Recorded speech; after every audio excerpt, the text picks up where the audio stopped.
Good morning, afternoon, and evening, guys. You're locked into Conscious Minds TV with myself, D.V.G. And today, my very special guest is my sister, Gabby Zakora. Hi, Gabby. Thanks for joining me and thanks for taking your time to talk to me. Hey, no worries. It's a pleasure to come on and chat to you again. We had such a good conversation last time, so I'm honoured to come on your show this time and just see what flows, really. Yeah, for sure. Yeah, for people watching this for the first time, me and Gabby did a show for the Alkalize to Realize page on Facebook, and on that show we spoke mainly about we spoke about all different stuff like astrology, etymology, the law, and obviously there was other subjects that was added in to that. If you want to watch that show, I've got a little video on my channel where it's got the Facebook link to that, so you guys can check that out. But today I'm gonna speak to Gabby a bit about her background, and then after that we're gonna get into talking about dreams and like sound healing and the more what's the word parapsychology. It's about like the inner world and what these visions mean and how we can use them for our benefit. But before we go into the chat, Gabby, you've got your own YouTube channel. Tell people what it's called, and or if you've got any other like platforms on social media where people can check out your work and stuff. Yeah, of course. I've got my YouTube channel. That's just called Gabby Zakara. So it's Gabby, then Zacara.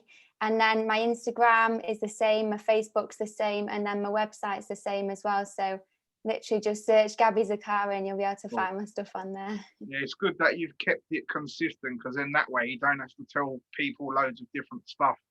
Yeah.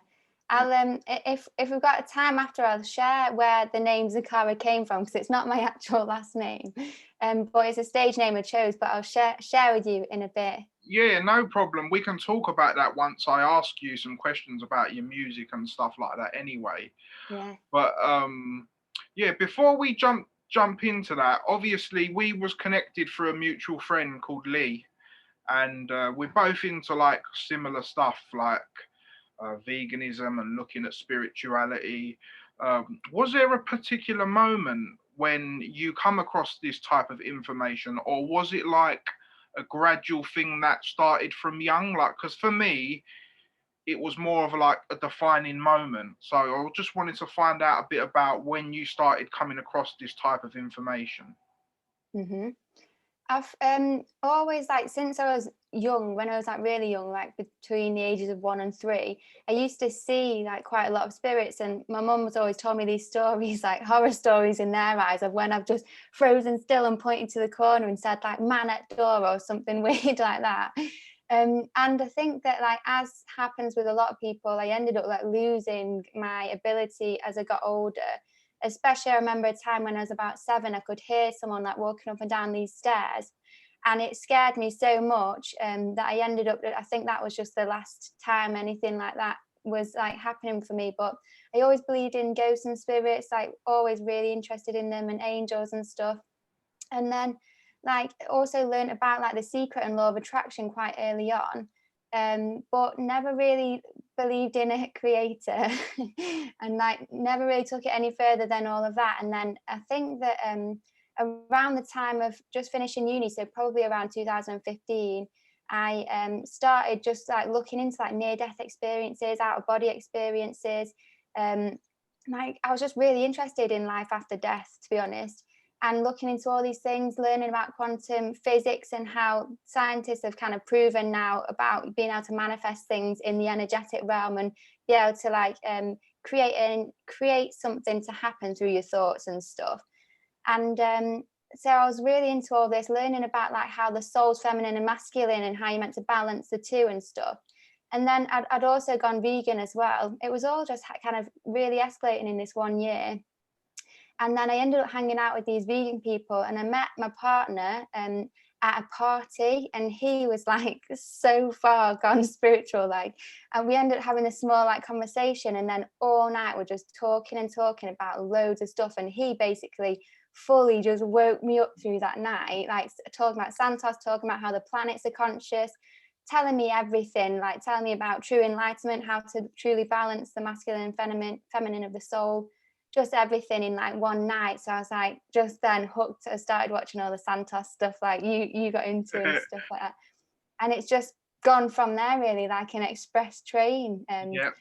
yeah, it was amazing. It's amazing though. I loved the journey. Do you? Yep, for sure. Like I did a show with someone else the other day, and I was kind of explaining to them my story, and I was just saying like that once you have that initial taste for it, it's then like that snowball effect where it won't stop after, and it just keeps going and going and going. And yeah, it's just like similar kind of times where I started kind of getting enlightened, and that mine was slightly earlier, like in 2013. Mm-hmm. But then like 2015 was the defining, like was where it really got taken to the next level for me when I watched the first Santos video. That really like, it's like the door was like I was peeping through the door, but then when I watched that, it's like I kicked the door down and everything was just there, if that makes sense. So a question I always like to ask my guests, obviously we spoke in our other show a bit about astrology. I'm not going to go too deep into it, but tell people what your sun sign is and what you love most about your sun sign, and if there's anything you dislike about it, what would you dislike about it? My sun sign's Aquarius. Yeah. And I used to love being Aquarius and everything about it, like being detached emotionally, like being rebellious, like having like strong mental energy, being intelligent and stuff like that. I used to really love all those things. But I'm feeling more and more now like I'm just trying not to associate with being like this conditioned from my sun sign anymore, because I know that the planets do condition us. Yeah. But I feel like we need to grow out of these conditionings. And so now, like, I can be a bit like stubborn. There's other things of Aquarians that aren't positive. Yep. And I'm almost like not wanting to label myself, yes, I'm in this box of being an Aquarian now. Even I used to love it. I used to be like, yes, I'm an Aquarian. I'm so quirky, I'm so weird and stuff. And then now I'm just like, I have been conditioned by the energy, but I can even transcend that now. And I want to be more than what the Aquarian is. Yep, totally. But it's really interesting you mention that, because there's a saying that a fool is ruled by his stars, whereas a wise person rules his stars. Right. So knowing your constitution and your birth chart is so influential in not being bound by those conditions and like using them to your advantage. So that just all comes down like to knowledge and just being aware at the end of the day. Like you said, you was like got caught into the whole, yeah, I'm Aquarius and that, but then once your knowledge expands, you realize that that's just like 1/10 of who you are, the sun sign. So yeah, for sure, definitely. It's like me, like I'm a Scorpio sun sign, but now I know my chart and I see the other placements, I do really see them in me, because I've got like, I'm a Taurus moon, so Tauruses are known to be quite stubborn as well. So I do see them traits in me, and I have a lot of Sagittarius placements as well. So are there any like aspects in your chart that you try and deny within yourself, or do you feel like you've accepted it all? do you know what? That's a really good question. I don't actually. I wouldn't say I don't deny any of it, because I recognize it for what it is, if that makes sense. Rather than like, there's parts of me I don't like, like internally and stuff, which I guess we all have internal struggles that we're going through and we're trying to conquer. And this kind of connects with our subject of dreams and what dreams mean and the inner world as well. So but I don't deny it. I just kind of take it for what it is and see how I can, like you say, transcend that or use it for positive, if that makes sense.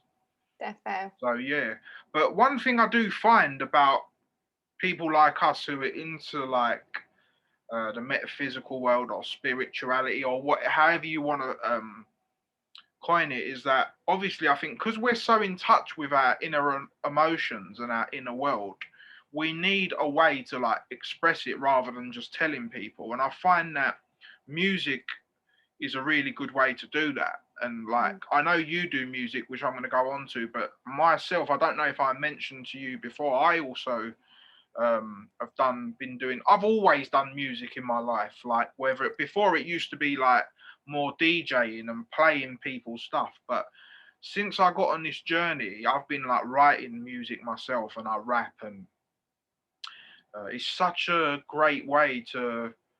I find it really healing and very what's the word? Therapeutic. That's the word. Yeah, it's a really therapeutic way to get things off your chest, but be artistic at the same time. When did your journey in music start? Again, probably like since I was very young, always been like singing. And my mum used to try and make me sing in front of my family, and I hated it so much. She'd always try and force me, and I'd be like, no, like hate it. And I was really, really shy to sing in front of people.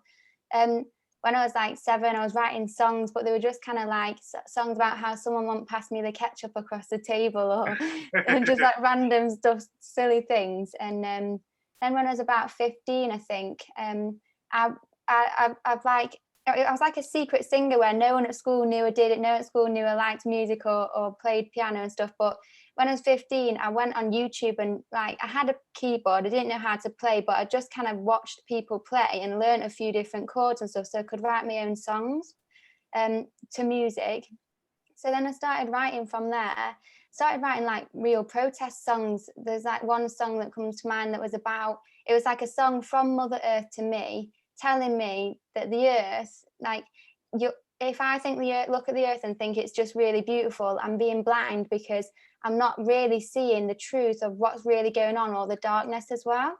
And so the Mother Earth was saying to me, like, you're blind, open your eyes, look at this, look at that, in this song.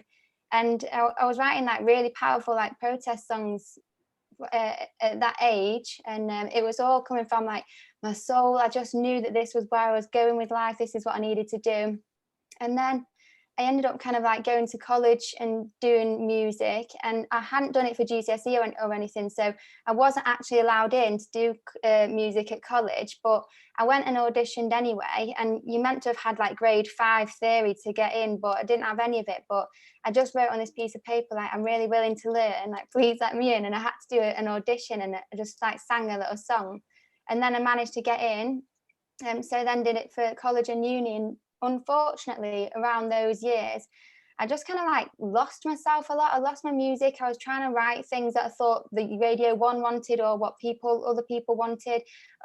My songs that I'd written, the protest ones, are all very sad. Like my mum and sister used to cry every time I'd sing them. So I didn't want to write songs that depressed people, even though they made a difference emotionally. I wanted to write just club songs and all this, and I just got lost in this world of like writing just the most generic, boring club songs. I mean, people enjoy them and dance to them, but it didn't feel like I was doing anything with the music. It didn't feel like I was making a difference anymore. Yeah, And it it's wasn't only coming from your heart almost. literally. Yeah. So it's only like the past 2 years. Well, obviously I went on the spiritual journey. I've kind of like, I've done a lot of writing for other people, done a lot of releasing my own music and stuff, but still, like I said, not really from the heart. But I ended up finding the spiritual journey. And now that I've kind of come back to myself, the music that I'm going to be putting out this year, hopefully, is just fully like back to where I wanted to be. And it's not necessarily protest music, it's just definitely spiritual still, loads of like informative lyrics. And also hopefully putting in like 432 hertz and things like that that will actually heal at the same time as make people feel something with the song. So I'm glad to be back. Yep, definitely. So it's interesting you mentioned about the 432 hertz and the 440. Like for people that don't know, it's like they changed. I think it was in the 60s, wasn't it, when they changed the frequency from 432 to 440, if I'm not mistaken. I'm thinking around maybe the 40s to the 60s. Yeah. I'm not too sure either, but yeah, they definitely changed. Because I was watching something, or did someone tell me? I can't quite remember. But apparently that's why, you know, when the Beatles came out and everyone was so like, all the like people were so crazy and like, used to like really fan over them. Apparently it's because of due to this change. Right. Because the frequency of the music was making people go like really crazy and stuff. I don't know if you're aware of that, but I saw that recently. Right. It makes total sense. I found myself getting like really like having these repeated songs in my head, yeah, all the time. Can't, like, I need to meditate more really when this happens, but I get these songs stuck in my head that I've heard on the radio, and they play the same songs all the time. I know we talked about it last time, but I honestly feel like it's some kind of torture that they, like, maybe when I was younger or my generation or what, like maybe there was something in the vaccines or something that made me have this repetitive loop of music in all the time. Maybe it's just that I'm a musician and I'm always hearing music in my head. Yeah. But the music that I hear on the radio that then gets stuck in my head, it's so tormenting. I can't even tell you. It's like I can't catch a break from it, and I need to just sit down and meditate, but it sticks in a loop. I don't know why. I think it could be the 440. Like, it puts you in a certain frequency that gets it trapped in there. It's crazy, but honestly, I've really struggled with it for the past few years. Yeah, it's really interesting because for people who are into like numerology and numbers, well, it's interesting when you break down the numbers to digital roots, like to single numbers, because 440 adds up to 8. 4 plus 4 plus 0 is 8. Well, 8 is a continuous loop. Yeah. Well, 432 is 9, and 9 is like the highest number, and it's like death and rebirth. So it has more of a spiritual connotation, and it's an odd number because they say odd numbers are spiritual and even numbers are material. It's Really? like, yeah, because odd and even it connects to Adam and Eve. Yeah. So the even is seen as like material, like more mother, like in relation to earth, Matter. whereas odd is more like spiritual, basically. Mm-hmm. So like, and we know that a lot of the elites and stuff, like they play upon these kind of things in the background, but obviously not many of the average people, how can I say, they're aware of these type of things. So yeah, I know music is music, and I don't usually like to put things into boxes, but would you describe your music as a particular genre or a particular style, or would you just say it's whatever comes from your heart, like in terms of the production, rather more than the lyrics, if that makes sense? A lot of the stuff I brought out is under like an EDM type genre, Yeah, and I've also brought out a lot of like kind of pop stuff, but the new stuff that I'm bringing out, which is like more me, is going to be kind of a mix between pop, R&B, chill hip hop, lo-fi yeah, type stuff. And it's going to be more kind of chilled out, but like nice kind of quirky beats, and yeah, obviously conscious lyrics, and obviously in 432 as well, so good energy at the same time. yeah. It's all good. It's interesting. Before we come on air, we was talking about like sound healing and how sound can be healing and stuff like that. And it's so true because like, you know, like there's some people that you're around or that you talk to, you know, like some people are really abrupt, like when the way they talk, or they might not necessarily be meaning to be that way. And then there's other people who are like really softly spoken. Like it makes like such a difference because I've been listening to like an old like philosopher from like the early 1900s called Rudolf Steiner, and he does like stuff on so many different subjects from like dreams, astrology, occultism, food, and I just like played a random like one of his podcasts on food one day, but because of his voice and how relaxing his voice was, it's like usually when I'm listening to stuff, it's like I get distracted and I can't really listen to it. But because his voice was so calming, it actually helped me listen to the whole thing.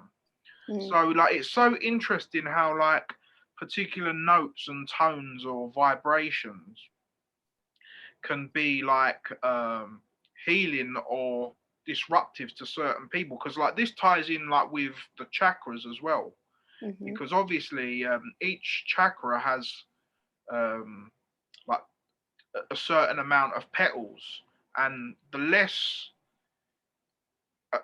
amount of petals on a chakra, the really like denser or slower the vibration is. Like, so for example, the root chakra has 4 petals, whereas the throat chakra has 16 petals, the blue one. So knowing all this stuff about cymatics and how sound works really helps you understand of how you can heal yourself. Mm.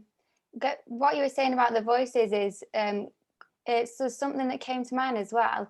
And it's supposedly 5 different types of voices, in the same way there's these 5 different Chinese elements. Like I know in the zodiac I follow, there's just the 4, but the 5 in Chinese is like kind of metal, and then like say the normal 5, the normal 4. And a lady who does sound healing, I was listening to her lecture, and she was saying that if you've got someone who's got a voice that's like fiery, and they're really fiery, like really stirring their voice, if you want to calm them down, then you could use 2 of the opposite types of voices against them. So either a watery one or an airy one that'll like soften them out. So if you respond with a really airy voice or with a really like watery voice to them, it'll actually help them subconsciously calm down, because you're giving them the opposite element and opposite energy. And you can also like make someone come out of their shell a bit if you give them a fiery voice, if they're just quite airy or watery and things like that, which is interesting. Yeah, that is so true. And I know that is what you're saying is 100% correct, because I've been testing this out recently in relation to, like what's been going on with Corona and stuff. And like obviously there's a lot of people like where you go to places, can you wear a mask or can you not wear a mask? And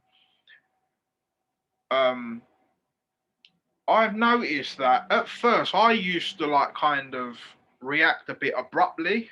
And when I did that, it never used to go too well with the person.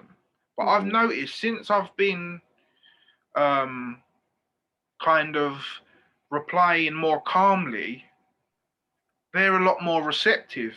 So like the way I see that in relation to what you're saying, obviously if they're coming with like an authoritative figure and then I'm coming with something calmer, it kind of balances out their authority, if that makes sense. So like if someone said to me, oh, why aren't you wearing a mask, or where's your mask, I would start getting defensive. But now I'll just say, oh, I'm sorry, I'm exempt.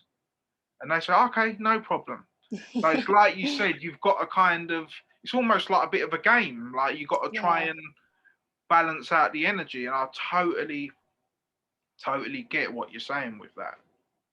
Also, you were talking about the chakras and how they've got different frequencies, and therefore they also have different tones from a scale that go with them. Yeah. And like certain chakras are in control of different things, like your root chakra is about being grounded, about being kind of like stable and stuff, and it holds fear and things like that. So and I was telling you last time, there's a software you can get where you talk into it normally, and it will tell you in your voice all the different notes that are in your just normal talking voice.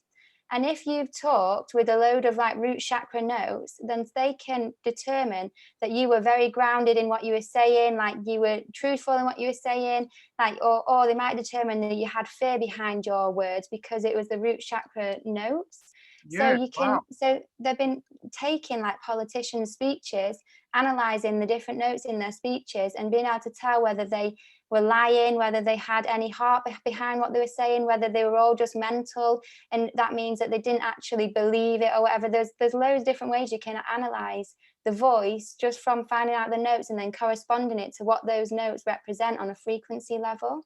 Wow, that is so interesting. So it's almost like a kind of mini lie detector, if that makes sense. Yeah, wow, that's really interesting. Yeah, because do you know what? I watched the documentary. Do you know who Dave Murphy is? No, okay, I'll have to send you this video. It's a video on sound and language, and it's crazy. There's this video where they're in a car, and they turn up, like they've got like this device in there that like makes like a sound, and then he turns it up so much to where you actually see the the window of the car wobbling and the metal of the door wobbling No just way. through sound. Yeah. So it just goes to show that if sound can influence matter that much, like when we talk to people or if we sing or whatever we say, you know, they say sticks and stones won't break, will break, but words will never hurt me or whatever. Mm-hmm. Well, that's not true because Mm-mm. everything we say creates a cymatic pattern or makes some form of creation. So we have to be like really careful in what we're saying or how we're saying a particular thing to a person because it literally does like it's almost it creates an imprint within the person, if that makes sense. Yeah. It's called resonance frequency, I think, and it's the same when an opera singer can smash a glass. Yeah, When exactly. they hit the same frequency that the glass is already vibrating at, it basically matches, and then it ends up either creating something positive or it can destroy as well. And so they've done this with like cancer cells. If they find the right frequency that the cancer cell is vibrating at, they can give your body that frequency and it'll actually break apart these cancer cells and stuff. Um, but something, I don't know if you saw on my Facebook I shared, which I thought was really cool, was these little mushrooms. And the guy's got a little sound machine and he's put the pads on this mushroom and the mushrooms are singing and you can hear the noise of the That is mushrooms. so crazy you mentioned that, sister, because my cousin sent me that a few days ago. Really? Was Yeah. it the cordyceps mushrooms? Yeah, yeah. Yeah, I've seen that, and it sounds like oh my god, that is you know I've just got goosebumps by you telling me that because it's so crazy. I saw that video Yeah. a couple of days for the first time. A couple of days ago, and I was showing my brother and my cousin it yesterday, and it's crazy because I don't know if you noticed. You know when they put, the music. Obviously, it was attached to a synthesizer, so Mm-hmm. it would come out like computery. But when I was listening to it, it reminded me of the game Mario. Mm. And then like I thought about Mario, and that's like based on mushrooms and all that kind of stuff as well. So Yeah. maybe like the computer game music, like having that kind of tone, is based on kind of going into a trance of your own world. Like that's what the game is. It's like you're going into your own little realm, if that makes sense. And like Yeah, that's it cool. really hit home. But that's crazy you mentioned that. I watched that video for the first time in a couple of days. Yeah, all of nature does that, but you just can't hear it unless you have the equipment to pick it up, or some people can, like psychically. So then if you eat the mushroom or you want to get that same frequency of the mushroom, you can listen to the same music of the scales that it's using or the notes it's using to connect to the same energy. And so it's all syncretism, the way that sound healing and Yeah, music and frequency works, it's all syncretized. yeah. And I just love how you can connect to nature in that way, and you can create music of mushrooms and of the stars and stuff just based on the same frequencies. For sure, like 100%. Because like even us, I guess, even we've got a sound to us because we've got an aura, Mm-hmm. but we just can't, like you say, we can't detect it because of our hearing. Yeah. But yeah, Oh, I mean, like, what type of music, if you don't mind me asking, was you like? Was there like, did you have like favorite artists or particular people you grew up on, like, or have you listened to like a range of music? Like for me, for example, I would say that my main music I listened to growing up was a lot of rap and hip hop. mm, So obviously, the earlier kind of stuff I used to listen to was a lot of like gangster rap and a lot of foul language and stuff like that. But I just naturally found that like my first kind of 2 or 3 years of doing that, I was listening to all the negative stuff. But then I kind of just naturally moved into listening to more conscious hip hop. I don't know if that's like just because of the way I resonate or just maybe I was evolving as a person. But yeah, I just saw that change like naturally. But and also as I got older, I started listening to more um like different types of music like jazz and like flamenco and Like there was a point where I was like, even liked, there was a particular Iranian artist I used to sample who when I used to make beats and stuff like that. So like, I find as you get older and mature, your tastes kind of change. But was there like a particular genre you come in with, or was it just everything? Sorry, that was a bit long-winded. No, and interesting to hear like your references and stuff as well. But I just remember a lot of like Dolly Parton and Whitney Houston, but Dolly Parton particularly, and she used to always write stories in her songs. My mum used to always say to me as well, like she wrote a lot of her own songs, and she actually wrote "I Will Always Love You" by Whitney Houston. And she, I think like she never wanted to sell the song, like she just wanted to keep it herself, and they wanted her to sell the song to Whitney, but what she managed to do is cut a deal where she still owned the rights and she recorded it herself. And my mum used to always say to me, just never ever sell your music, always keep like the copyright for it, because you just never know where it's going to go, but also like it's your work, like it's your creation, it's your Exactly. energy that's gone into it. So, and then Totally. yeah, I a little bit totally of 50 Cent as I was growing up as well. Yeah, no, that at the end of the day, we're not all a one-dimensional person, so you're not going to just listen to one thing. It's just Yeah, almost like unrealistic, if that makes sense. yeah. So, like, but obviously, like me being from a Turkish background, obviously, when I was younger and we'd be in the car with my mum and dad, we used to listen to a lot of Turkish music as well, or like but as you get older and you're with your friends and you listen to what they do or your older brother, and it just kind of develops that way. Mm-hmm. But to me, I've always loved sound and like music, like ever since I was young. But you know what I like a kind of regret? No, it's not a regret, but like at school, like when we used to do music lessons, I can't believe how much I used to hate that lesson and muck around and not really do much because I'm like even generally at school I wasn't kind of a naughty person or I didn't mess around that much. I wasn't like an amazing student either, but I was just like an average student. But when it came to music, I used to really like piss about and muck around. But then once I got older, I really regretted it because I love music. It's like one of my biggest passions. So that was like one thing I was like, I try and think like why, but I don't know. It's just weird how like things change. But I kind of think I know why. It's because I think more emphasis will kind of put on other subjects that they're more important. So maybe that's why I didn't kind of take it too seriously, if that makes Yeah. sense. I'd really love to go back. I've been thinking about this recently. I'd love to go back to school and have an RE class again, because in RE we got focused really mainly on Christianity. And I remember when our teacher was telling us, she goes, "You may as well believe in God, because if you don't, then you die and you won't go to heaven. But if you do believe in Him, then you die and He's not real. You just die. But if He is real, you get to go to heaven." And I never believed that. I was like, you're not going to bribe me into believing in God, like it's just because of this heaven like thing. And I hated like RE. Yeah. Found it interesting, but I didn't believe any of it. I thought the whole Bible was a load of crap. I thought Mary was just some like hoe who didn't want to tell her boyfriend that she'd slept around, all this kind of stuff. I just thought it was the most biggest load of shit. But now that I know so much more than I did, I'd love to go and like school my teacher and be like, "Oh, is this really true?" Because and just Yeah, it's like you'd be explain. schooling them.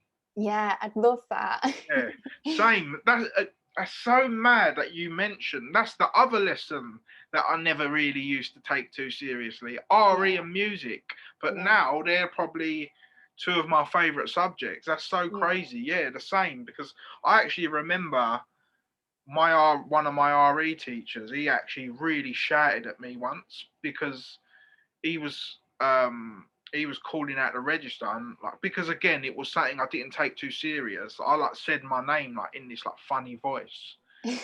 Like no, I said that yes sir, but I said it in like a stupid voice. And I remember he took me outside and he was like proper shouting at me. But yeah, like you say, like they're probably two of my favourite kind of subjects now that Mm, like I really enjoy. mm, yeah. But moving on from the sound.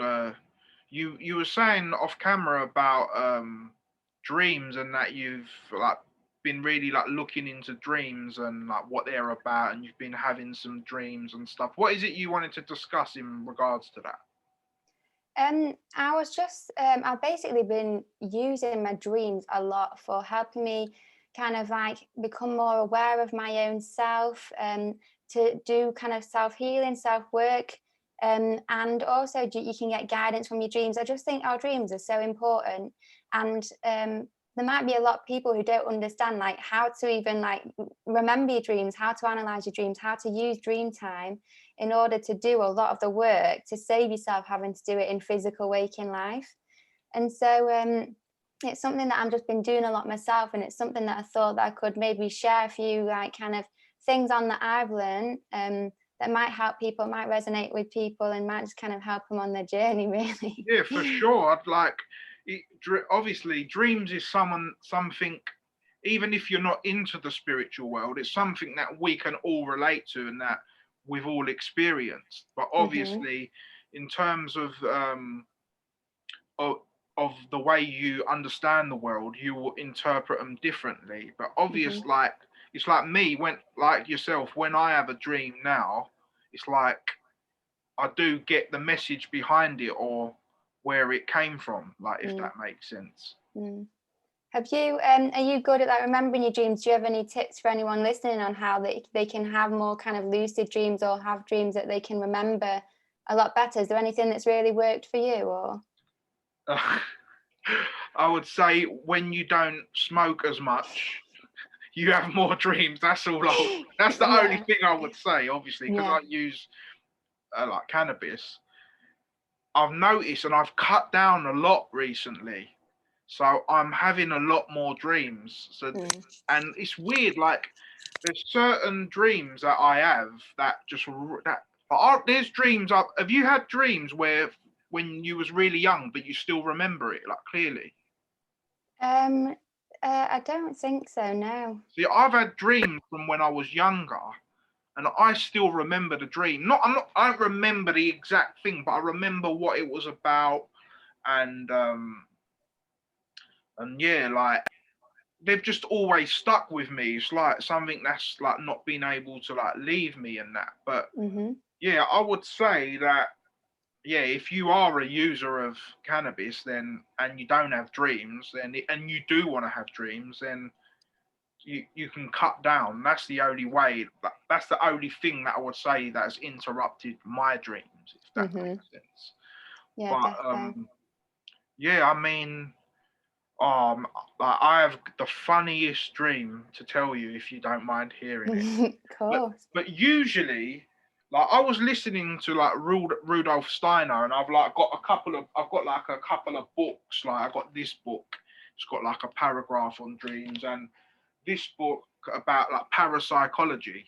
It's got like some info on dreams, and they're saying that usually it's like basically it's a combination of what you've seen in the last 24 hours in your physical life and your past life. So what they're saying it's like a your past and your spiritual kind of life mixes with your current life, and that's why you have such absurd images or absurd situations. It's like the example that Rudolf Steiner gave was like putting salt into water and it dissolves and makes all these different kind of patterns or cymatics.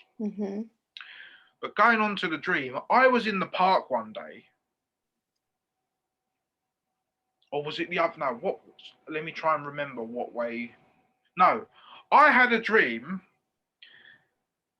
Martin Luther King. there's a tree in the park just down the road from me. It looks like one of them Japanese like bonsai trees, and I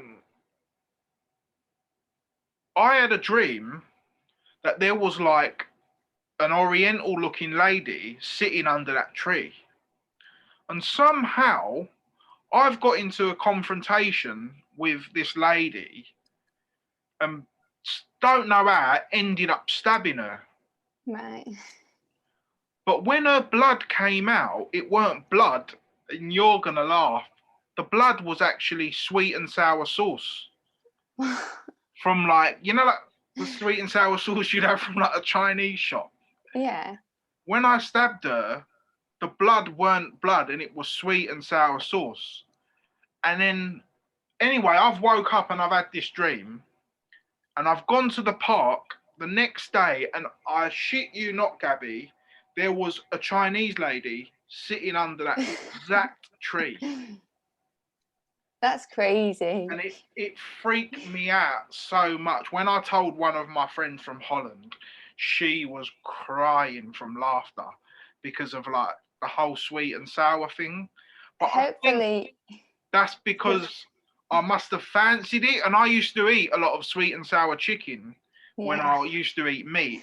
So I'm thinking it's probably has some connection with that. But that is like one of the most weirdest and at the same time funny dreams that I've had. Yeah, some dreams are really random and weird. Yeah, But I hope you like, dealt with that lady a little different in waking life than you did in your dream anyway. yeah, like, but I don't know, like, why I obviously there's a reason like behind it. It's actually look 1 second in this book, for example. Let me go to. There's a thing about dreams, and it's got like, for example, like if you see something, it tells you like what it's related to. So, for example, like if you see blood in your dream, it says here it's a risk of an accident. Mm. Or if you see a balloon, it might be like promotion at work. Right. And it's like got all the different things that what you see in your dream. It might be like a representation of that, if that makes sense. But again, from sorry to like take over and start talking too much, but yeah, but from what Rudolf Steiner says is what like people tend to do is they kind of will combine things that are impossible in the real world with the real world, and again, that's why you get these absurd kind of conditions. That's really interesting. Like, what I was thinking as well is obviously you said that you like stabbed that woman or whatever, but I've done loads of stuff in dreams that I would never dream of doing in real life. Yeah, same. And it got me wondering, like, why do I get like so aggressive with people? Why do I start fights with people and be bully? I've noticed myself bully people in dreams, getting into fights and all this. And I don't know whether it's to do, it's not all dreams, but certain dreams. And I don't know whether it's to do with just having bad energy before I go to bed. I need to cleanse my energy before.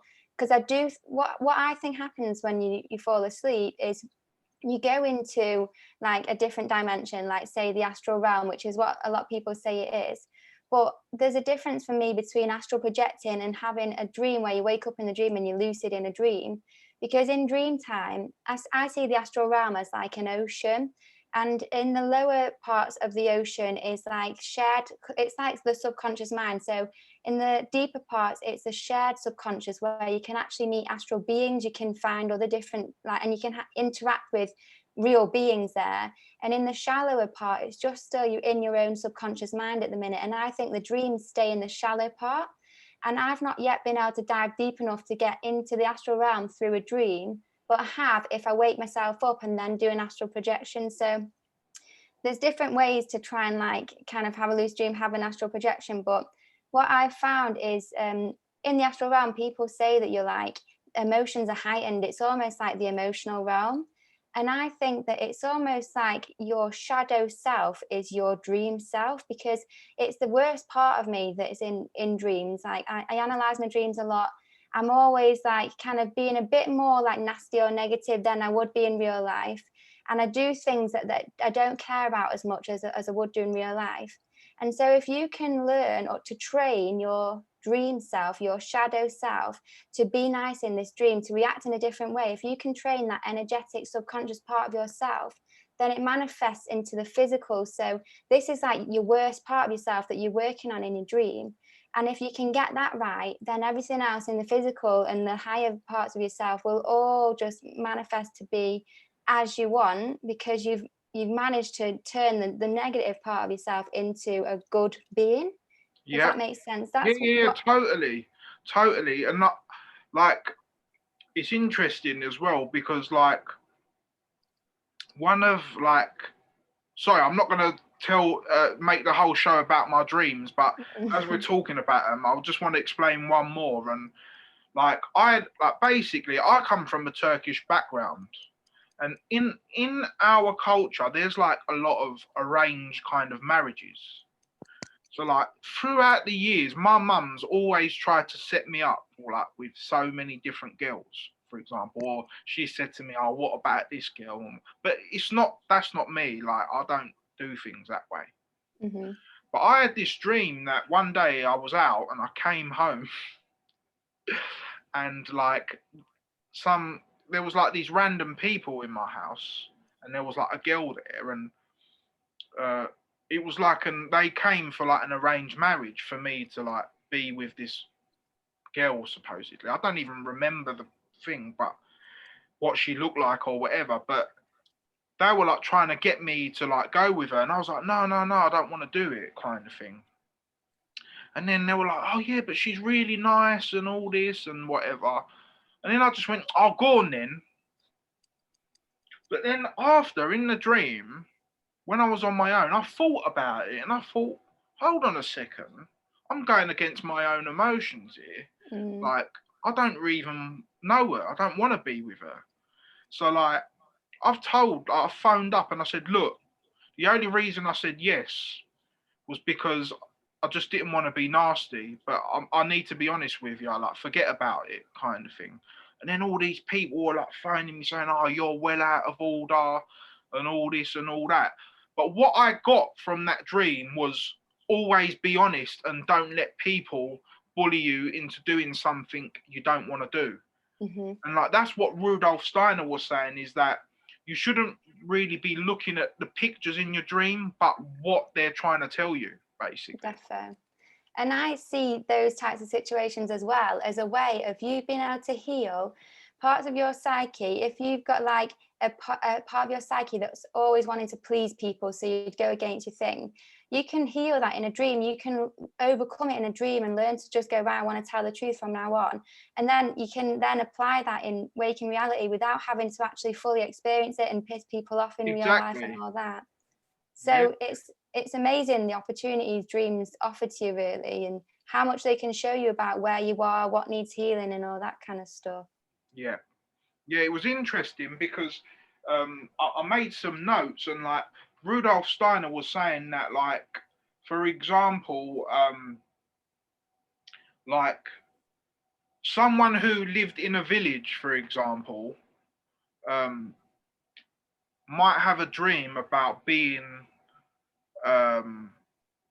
like the president of the country, because like obviously it's something highly unlikely that it will happen.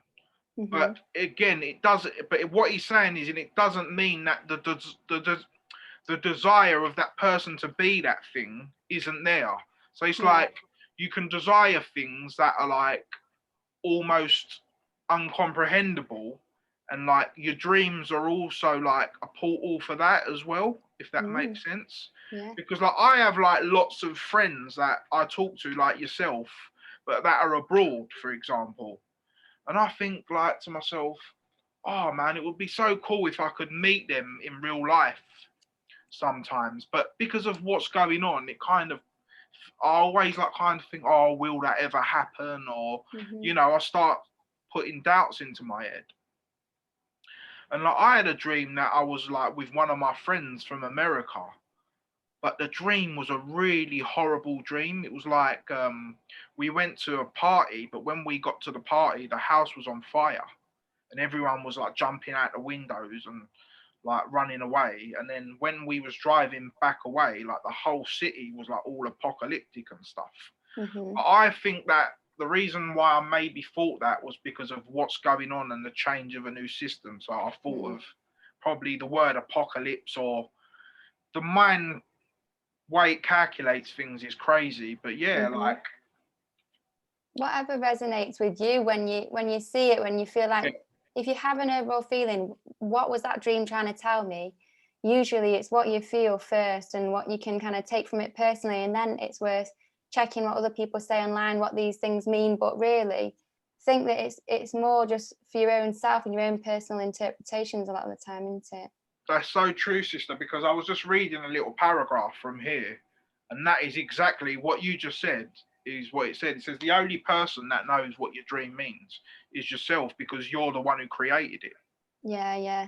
I've also had a lot of dreams where I've been at like school again, or in different types of schools, or even music schools, and doing songwriting groups and stuff. And I also believe that when we dream, sometimes we can have shallower dreams that are like more just within our own subconscious. And sometimes I do think we can go to these realms where we're with other people, because I've had important conversations with like friends or family where I've woken up and I've known that on a soul level, I've planted some information to them. And I've been at these like kind of songwriting dreams where all my music friends are there, and we're all there like in these music schools and stuff. And I also believe that what we're meant to be here to do, we go to dreams, sometimes dream schools, and a lot of people talk about these schools, and we kind of like improve our craft in dream time to kind of make sure that we're definitely going to like do well when we're out of dream time. And I've even had loads and loads and loads of times this recurring type of dream where I've got a really big gig coming up and I'm about to go on stage and I miss the whole thing because I'm late. Like I just miss it all the time. I'm always late. And I wasn't sure whether it's like saying I'm not ready, but what it turned out to be is that in life, I used to just always be late. Like I'd just be late getting ready. I'd be rushing. I'd always get places late, and I'd miss opportunities. Even though I couldn't quite see them, I know that I missed a lot of opportunities music-wise because I was just too last minute with things. I wasn't like prepared and all that kind of stuff. And so now from when I have a dream and I'm on stage and I'm performing, I'm so pleased because I managed to make it on time. And I'm like, okay, I must have changed my energy now because my energy is not late anymore. I'm here now, I've arrived. So in waking life, I know that I'm ready now because it's the dream is just like showing you where the energy is at the minute. Sure, I totally agree, because that's how I kind of like perceive them as well. Like there's always like a deeper meaning within it and whatnot. Have you ever like tried to like shut your eyes and just go somewhere? Like I don't know, would that be considered lucid dreaming? No, that would be considered maybe like as remote viewing or astral projection. Yeah. A lot of people when they astral project feel themselves physically leave their body, but some people just literally do it in meditation and they're just somewhere else in their mind and they go and they can fly, they can do what they want to do, and they aren't consciously here, they're in their mind or wherever they are in the astral realm. And so that's definitely a type of like leaving the body almost. Yeah, because about what was it? It was actually about 6 months ago. You know, like when there was a great conjunction of like Saturn and Jupiter in Aquarius. Like on that day, like I kind of made it. I tried to like make it like a new beginning where from that day onwards I'm going to try and be good and try and like meditate and whatnot. And one day, it was, well, when a day, it was night actually. I had a little smoke and it was probably like about 10:30. I'm laying in my bed getting ready to go to sleep. And I put on like this like sitar music, like Indian music, but in the background it had like raindrops, for example. So what I thought I'd do, I said I'm just going to shut my eyes and wherever it takes me, it takes me. And the journey I had was like, do you know about like, it doesn't matter if you don't, but I was just gonna ask anyway. Do you know about like in like the old maps where there was them 4 islands at the North Pole? Yeah. Yeah, so you know about that. So like, I had well, not a dream. I had a vision that basically, and what I saw in the vision was that I was at one of these islands and it was like totally empty, but it was beautiful. It was like all like lush and green and whatnot, and like there was like a mountain, but there was like a cave like right at the top of this mountain, And in this mountain was like this like yogi type of guy. And he was just sitting there all on his own, and it was like raining, and like he was like playing this sitar, so like people from this realm could hear it, and like, Wow. and he connected with me. Like we didn't speak to each other, but he like, by him playing it, it's like he was playing it that so someone from Earth could kind of connect with him and hear him, and like so he could tell us that this is a really peaceful place.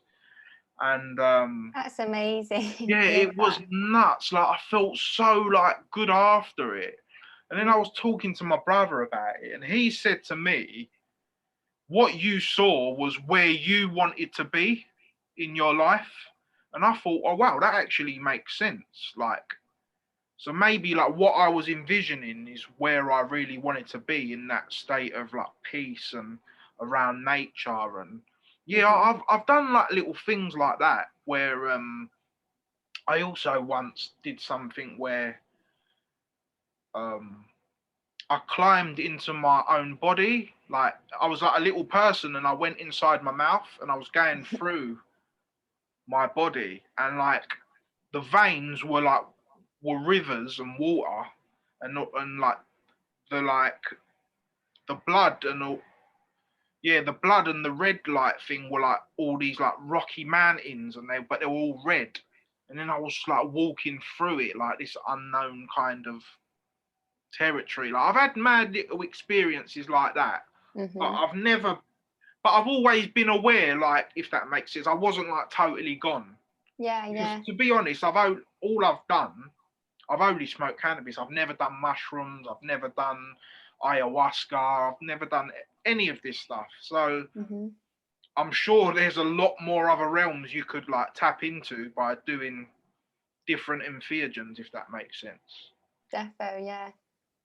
No, that's really interesting. Like, um, I think that one of the biggest things to like question as well is like, what is the difference between your imagination and real stuff that you're seeing? Because I've had times like that as well, where I've just kind of gone into meditation and I've just let my mind take me somewhere.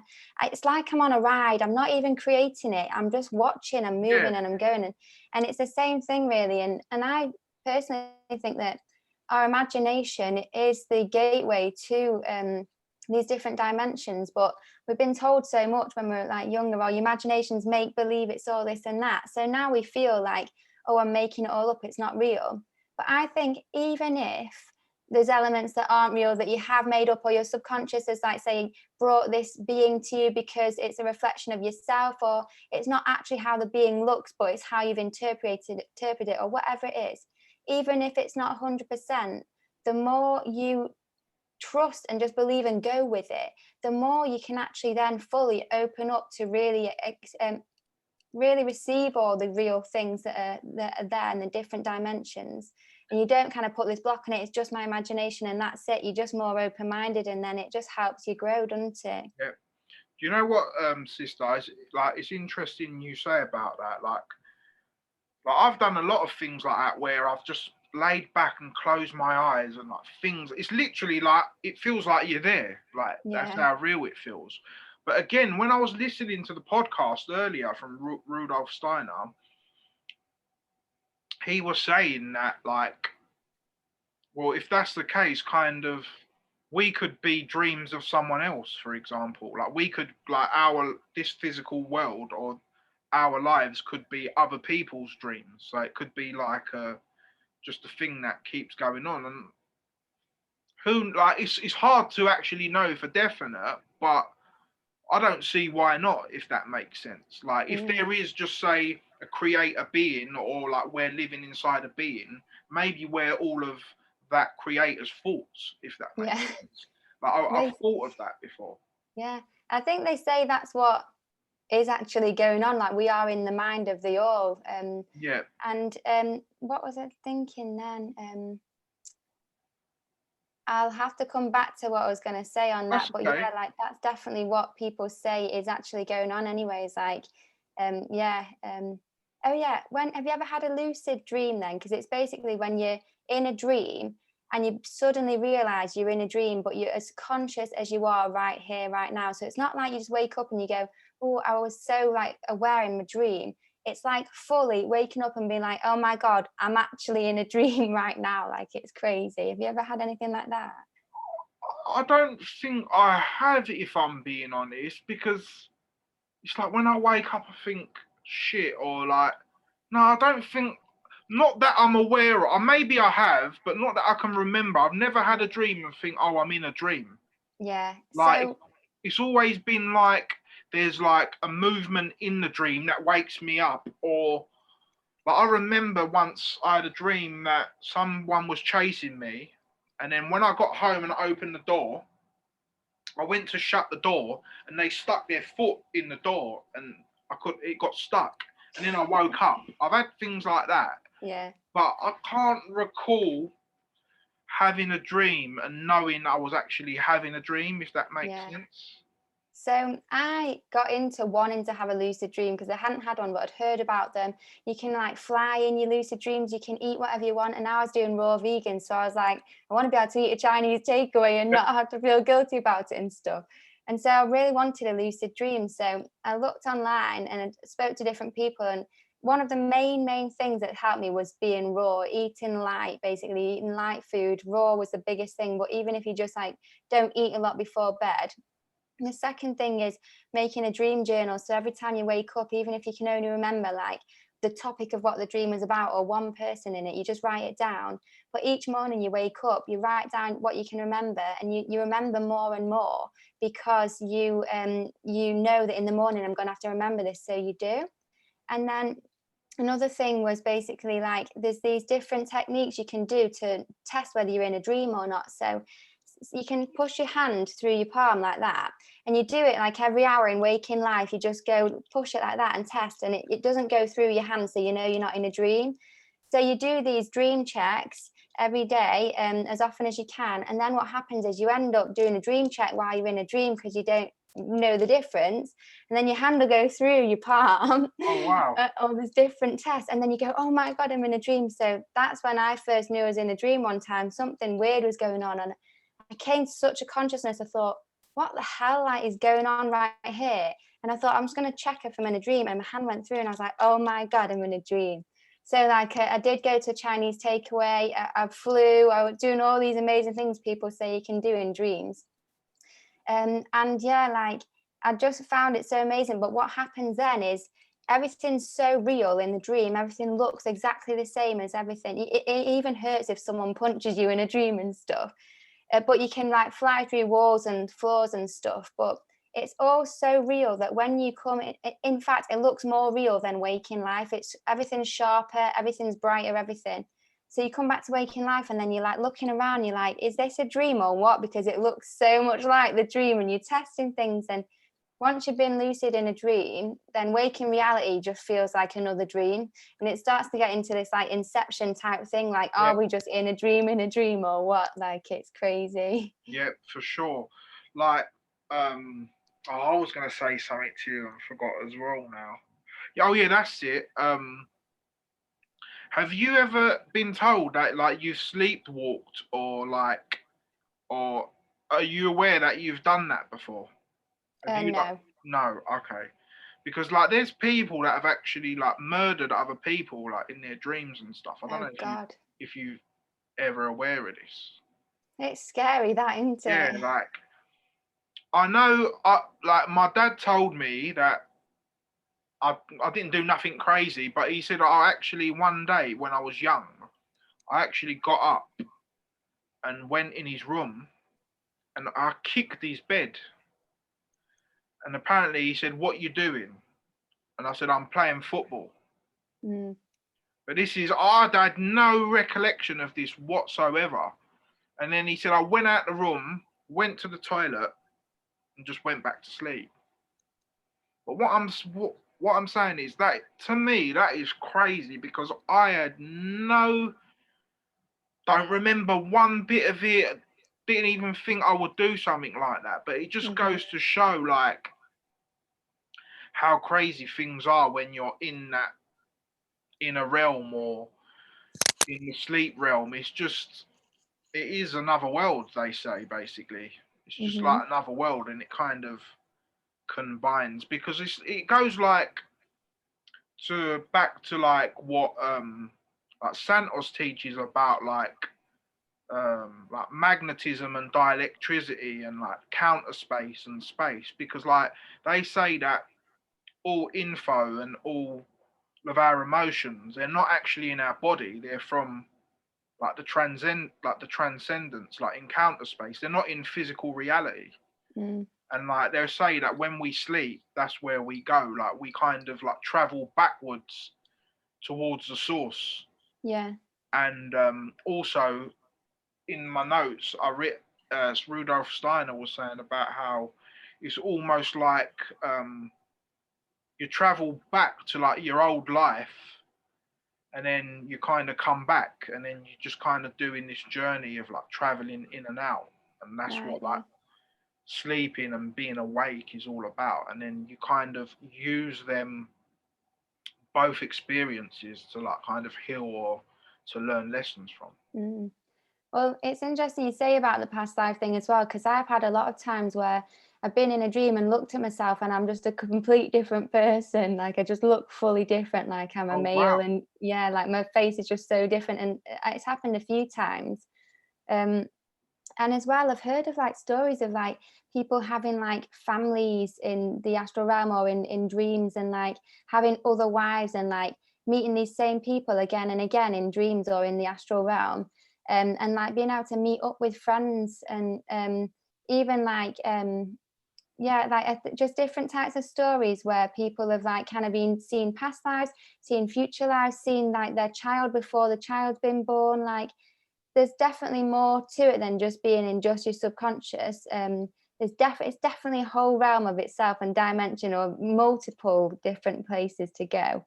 And even like timelines that I think sideways as well, not just past and present and stuff, but I find it all like just really interesting, and I'm sure there's so much yet to explore really with them Yeah. all. Do you know what I've always wondered, Gabby, is, you know, like in like religious stories or in like myths, there's all like these like mythical stories of like people seeing like beings, or you know how they say like at the North Pole there's like a hole and you can go into Hollow Earth and stuff like that. Like sometimes I think, like, have people actually physically been there, or I just, there's sometimes I think, oh, maybe it must be there, and then other times I think maybe it's just like more of a metaphor where like if you have like entheogens and then like you go there like in your mind or within, and it feels so real that you actually think you've gone there. And like this is like all the stuff that might be in the scriptures of like people like seeing angels or particular beings. So it's like sometimes I'm kind of like cross between that, like, are all these like unhidden like places on earth like might not really be there, and it's just stuff that when people go within they kind of find. But I was watching something the other day and they mentioned that if people are like all together in a circle when they all take ayahuasca, then they'll all see the same thing because they're all like connected, if that makes sense. Yeah. Yeah, no, defo. I'm kind of the same. Like, I believe that they all exist, but I don't know whether they exist on our physical plane or whether they are just kind of more on different dimensions. Yeah. But yeah, like, because the whole like alien thing as well, especially with the flat Earth stuff, it's like almost a bit confusing, because at first I used to think with the flat Earth, with the dome, there's nothing outside. It's just like interdimensional beings that people are seeing and stuff. Yeah. And then I've seen who's that guy that's really good at like etymology, and he's like in his 70s now, he's quite fat. And he Oh, Jordan Maxwell. I think it's Jordan Maxwell. He's done like an interview saying he's fully seen aliens in real life, and he's been like in communication with them. He's like that, like they're fully here on this earth, on this dimension. And like someone like him, I really respect what he says. Like I truly, because he's so knowledgeable. It's like make me gone, is it true then, or what? It's made me question what I thought I knew, and now I just don't really know. Like anything could really be possible. Yeah. Do you have any thoughts on it, or? Same, yeah. Like, I do have my own like thoughts on it. You know, like the whole like reptilian thing, for example.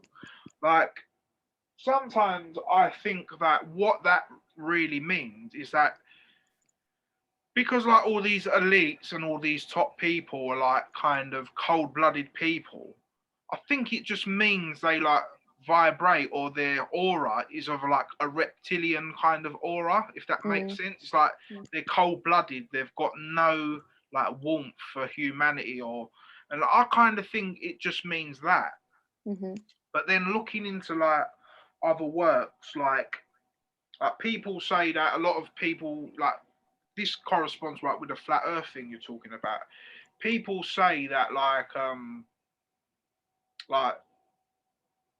Santos was saying, that a lot of people think that aliens come from outer space, but really they come from under the earth.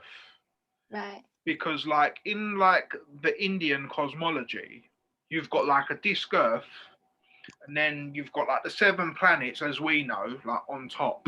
But then underneath that, you have 7 hellish realms. And they say that basically these kind of beings, again, I don't know if it's metaphorical or actual beings, have come up and kind of selected like particular humans and have like made like hybrid humans, and these are who like the elites are. So they are human, but they've just got like alien DNA. Right. So that's why they're kind of cold-blooded. They've kind of made a contract with these people in the lower realms to like control us, basically. So like that's kind of a story that I've heard quite a lot. And again, like who knows? Like it could, like if it's not physical, I definitely feel that it is metaphorical, like, or it might be a spiritual thing, because for you to do bad stuff, you definitely have to have some kind of demonic or bad energy in you. You get what I mean? And like, so whether it is real or it's metaphorical, I think it is the case, personally. And it's almost like the same, I think, with like dreams or your imagination, whether you are going to a real place or whether it's all just in your subconscious and in your psyche, the most important thing is what you're getting out of it, what you're learning from it. And so whether it's real or not, if it's made a difference, if it's helped you grow, who cares, like whether it is or not. Yep, I totally agree. But like, again, yeah, I mean, I've looked into a lot of stuff in regards to that as well. I mean, because it's funny, because if you watch the what's that movie called? Aquaman. Yeah. Where he goes to the underneath water realm, and you've got all these like this realm with all these gods and all that there and whatever. Well, it's funny because you know, like in the Indian cosmology, the realm that is directly under Earth is called Atala, and that's like the same as like Atlantis, basically. Yeah. And like, and it makes sense of why maybe Atlantis was underwater or is underwater. Because Atala and Atalantis or Atalanta, it's all the same word, like phonetically and etymologically. So like that's a really, really interesting concept. And again, like, who knows? Like, I mean, it's just like you say, we've got to kind of stay neutral when we hear these things, and just like you said, just use it for your, like, you can take whatever you take out of it, whether it's real or not at the end of the day. There's also like a civilization that used to believe or would say that this man, this god, came out of the ocean and would teach them these really highly evolved universal teachings about how the universe works and the cosmos, and then he'd go back into the ocean and he'd come every day and teach them these amazing things, and that's how they knew all this amazing wisdom. And it's very interesting that, and I've actually seen myself in a meditation as a mermaid as well, but it felt like either a future timeline or maybe just like a part of myself in a different dimension, because I believe that we're not just all in this one vessel. I think that this is a fragment of our higher self, and there's other places where our higher self might be incarnated as well. But I definitely believe that even in a different dimension, there's definitely like mermaids and like different realms of that kind of thing. It would be interesting to know, though, say Atlantis, that was seen as a real high civilization, like more high vibrational than we are now. So how are they below us in terms of where we are in like the universe or man or in the egg? Yeah. Is that the fall of Atlantis? Their plane sank down, or what? It could, like, yeah, that's so crazy, because you was just thinking my thought. Like, Wow. maybe there is a time where yeah, it does go underneath, and then there's a new start, and then there's a new Earth. Do you get what I mean? Like, who knows? I mean, the thing is, there's actually a lot of like books and stuff about all this. Like, have you heard of Madame Blavatsky? And Yes, yeah, she was like, blind once, and she was yeah, like, predicting I've got a everything. book, and like, I've got so many books that I've read bits of, but there's so many things. Like, sometimes I think I wish I had the time just to sit here and read all this stuff, but it's like literally impossible. But yeah, I mean,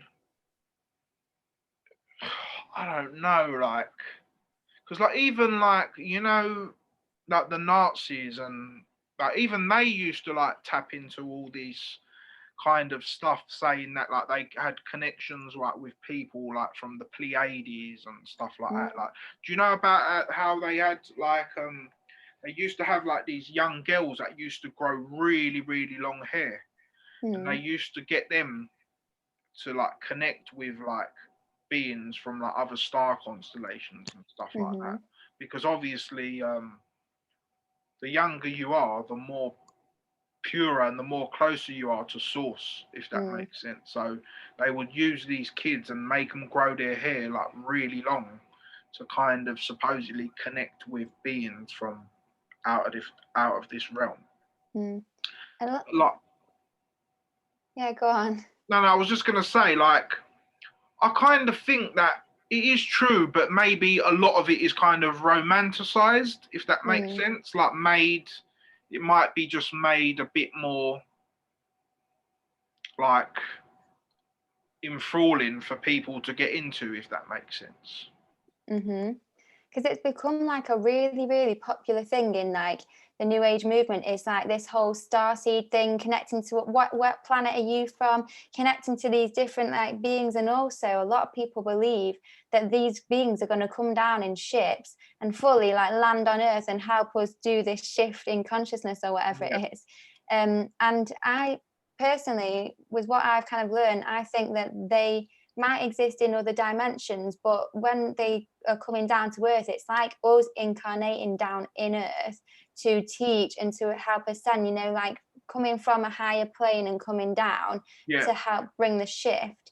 I think it's more that rather than like, let's keep an eye out in the skies because these ships are about to turn up and these blue beings are about to come off the ships. But some people truly, truly believe that's what's going to happen. And the new age of Aquarius is about like aliens as well and stuff. Like, do you think that they are going to do like a fake invasion planned by the government? Do you think that it could actually happen, like real beings are going to come and help us, or what do you think?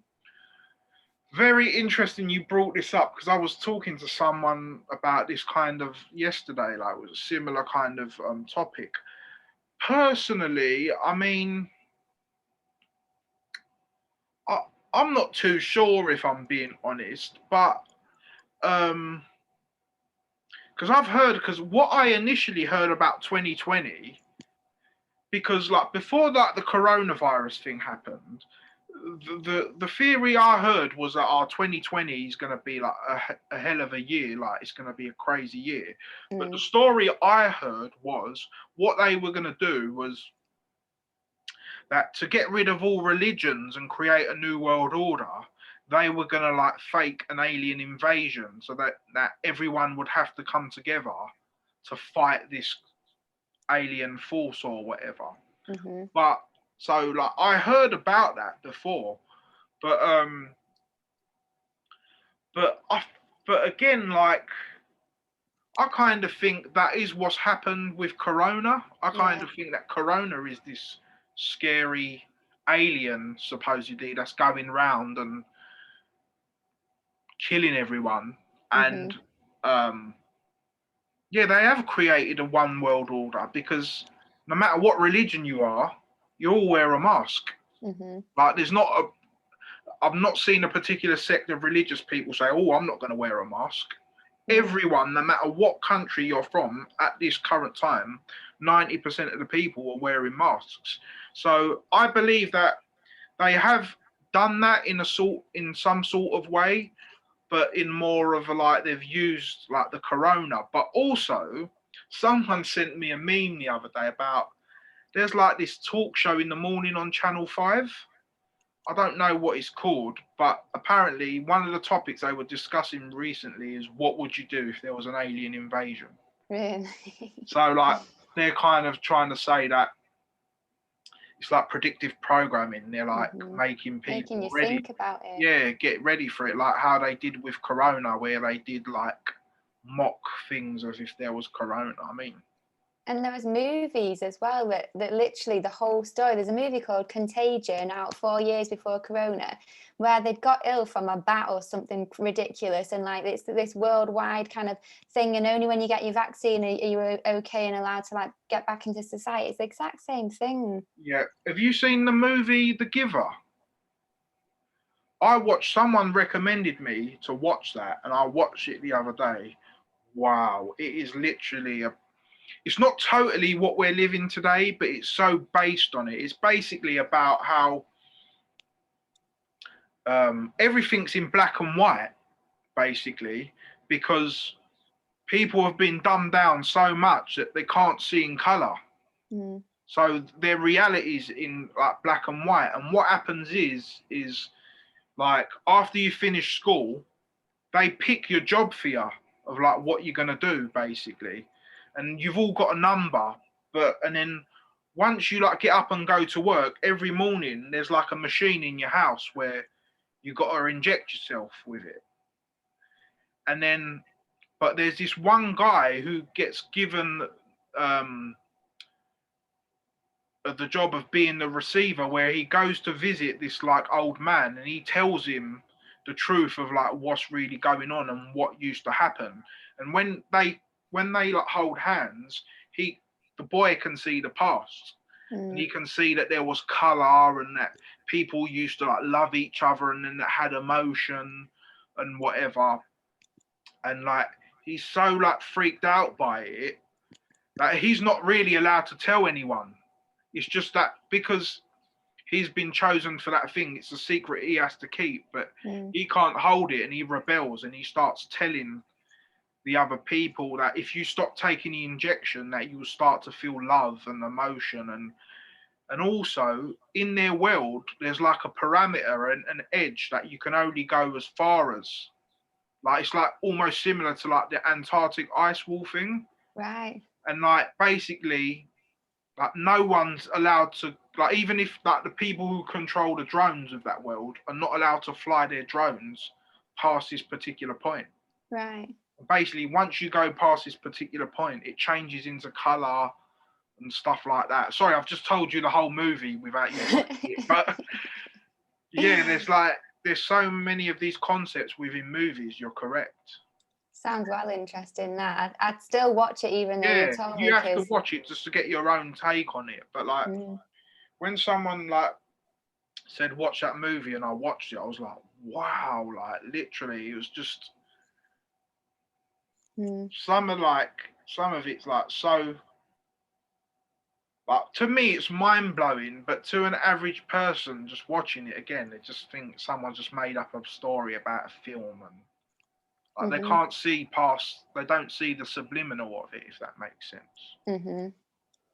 Yeah, no, definitely. I've like had like different kind of dreams where I've seen all sorts of different possibilities of what a future could hold, or I've seen definitely real life things. And and like say loads of dreams of mega flooding and stuff, being in flood tsunamis and stuff. That could be a past life thing.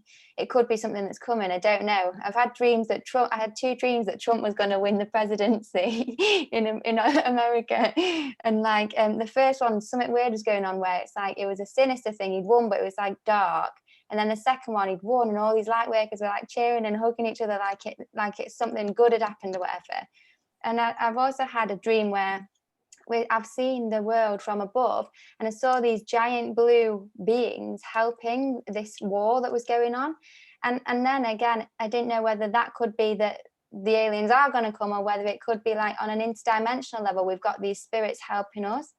And I've also had a dream where I've basically uncovered this coven of witches on a spiritual realm who've been encouraging people to kill themselves. And I truly believe that it's real. There's certain things where you have this dream and you're like, I've actually on a spiritual realm somewhere, I've found this coven of witches who's going around and tormenting people on the physical level, but through the energy and their spirits and stuff, and been causing people to kill themselves. And we like ended up going and like fighting them and uncovering them and stuff, and hopefully putting a stop to this coven. But it's amazing, really, like the dreams you can have, and you're not to know really about the future, what is true and what isn't, what's going to come and what hasn't, whether a dream was for the future or for the past, you don't know. But I find dreams just like really interesting to kind of watch and look at. And with that dystopian type world you're explaining and stuff, like all I've learned really is I just don't know what's coming for the future. Like I just really don't. But I've got hope, I think. Yeah, we've just got, sorry to cut you, to speak over you there. Yeah, we've just got a kind of, how I kind of take life now, sister. It's like literally, I kind of, not like literally, but I kind of take each day as it comes, if that makes sense. Because we live in such a time of uncertainty. It's like, you're also like, you don't want to make plans. But again, I don't know if that's on purpose to stop people's flow of manifesting things. But yeah, I mean, yeah, it's like a crazy like time we're in at the moment. But have you seen? Go ahead. I was just going to say, have you seen anything in the astrology that's to say that things are going to get better in a timeline or anything? To be honest, sister, I don't really like look at astrology in terms of like predicting the future or like that type of astrology. I don't know. I've never really been into it in that way. I like to look at it to help people with like building themselves and trying to see how they can help themselves. But from what I've been told, well, Pluto is kind of just in the end of is like towards the end of Capricorn, and will go into Aquarius in, I think it's 2024. And obviously Pluto is about like death and like transformation and like reconstructing things. So, and Capricorn is the sign of like the public and the politics and the more like what's the secular kind of world. So maybe like, a lot of people saying that there might be a death to the system and the start of a new one, because obviously Aquarius is about like revolution and rebellion, which is probably why you used to write them rebellious songs when you were younger. But yeah, they say when like Pluto moves into Aquarius, there might be like a massive change. But to be fair, personally, I haven't looked at the charts in the future. The only thing I really do in regards to that is look at my own transits. Like, for example, I've had Uranus in my 10th house for a little while, and it's really disturbed my my working pattern or my career or my job. There's been a lot going on in the last 10 years in regards to work. It's been really stop-start for me. So I know it in regards to myself, but in terms of the bigger picture, I mean, I haven't really looked at it in that way. But I've been told that when Pluto enters Aquarius in 2024, like there's going to be a big shift. And That's obviously, good. we've just gone into the age of Aquarius, so they say that's the start of a new shift as well. Yeah, defo. I'm the same with like the predicting stuff. Like, just focus on like yourself right now and use astrology for that because it's amazing. And even using astrology for amplifying manifestations. When's best to do your manifestations? When's the Yeah. best energy to use and stuff to bring good. But sometimes you can see something coming and like you can have a big fear over it. Oh no, what's this going to bring? Like, I've got my Saturn return coming soon, and half of me is like thinking, please don't kick me up the ass, like please, like let it be easy, like I don't even realize it's going on. And I think, to be honest, that the less you bother about it, sometimes it happens and you didn't even realize that you were going through your Saturn return. Yeah, I agree. I think, well, saying that though, yeah, sorry, I'm not trying to put like make you scared or anything, but like when I had my Saturn return, I didn't know nothing about it, and it definitely gave me a kick up the arse. Yeah. But maybe because you are aware of it, that's a good thing, because then you can, like, if you do get like, just say one day you have this like sense of uneasiness, well, you might know, hold on a second, this and this is going on, let me calm down. Yeah. And do you get what I'm saying? So I would say you're in an advantageous position by knowing that. Yeah. I would definitely say, like, when I had my Saturn return, it definitely gave me like a few good lessons, but I'm so happy for it now looking Yeah. back, because I wouldn't be talking to you, for example. I wouldn't be talking to so many cool people that I resonate with. So, yeah, like I was saying before, at the start about astrology, the saying that a wise man rules his stars and a fool gets ruled by his stars. Yeah. So I would say, like, you knowing and being wise about it will give you like an advantage, if that makes sense. Yeah. I think I'm definitely doing the work as well. So that's a good thing. I've not been on my arse and like he's got to like do me a rude awakening. Yeah, exactly. And just being able to know that I'm going through my Saturn return and this is so that I can become like an even like better, more rounded person and more like divine and stuff like that. That'll just get me through anyway, just knowing that that's the reason why. Exactly. Like me, when it was happening to me, I didn't know why. And then I had other people like on my case, like, why are you being like this? Or why are you, and it was like even more of a confusing time. Like, do you get what I'm saying? But like now when things happen, it's like currently I'm going through my, like, the sun is in my 12th house. So my 12th house is Cancer, so the sun is in Cancer. Well, the 12th house is your last house, so it's almost like the end of your cycle. So I'm a Leo rising, so my personal spring starts when the sun is in Leo. So like that's why like like last month or so I've been feeling really like emotional and a bit like I've been like really sensitive, and like I started like a new job and that, and it didn't really go well, and I left, and then I just thought like, and my plan before I started that job, because I knew I had this transit coming up, was to wait a bit, and then in the summer I'm gonna like, once my like cycle starts again, I was gonna start then. But I kind of got distracted by the Matrix and it sucked me into it when I wasn't ready for it, if that makes sense. So I was kind of disappointed in myself in not going with my gut instincts of what I initially planned, and I got sucked in. But again, these are all lessons that we learn and we take forward and just get better every day. Definitely. But yeah, I just want to say, Gabby, thanks for joining me. This has been a really, really good show. And I've not done a show on like sound healing and dreams before, so it's good because it's something unique to my channel, and it's something that I can gain like more knowledge on. I've looked into dreams and stuff, and obviously spoke about it and stuff, and I've been watching stuff about sound as well recently. So it's interesting that we spoke about that subject. Before we go, again, let the people know where they can listen to your music and watch your videos, whether it's YouTube, Facebook or whatever platforms you have on social media?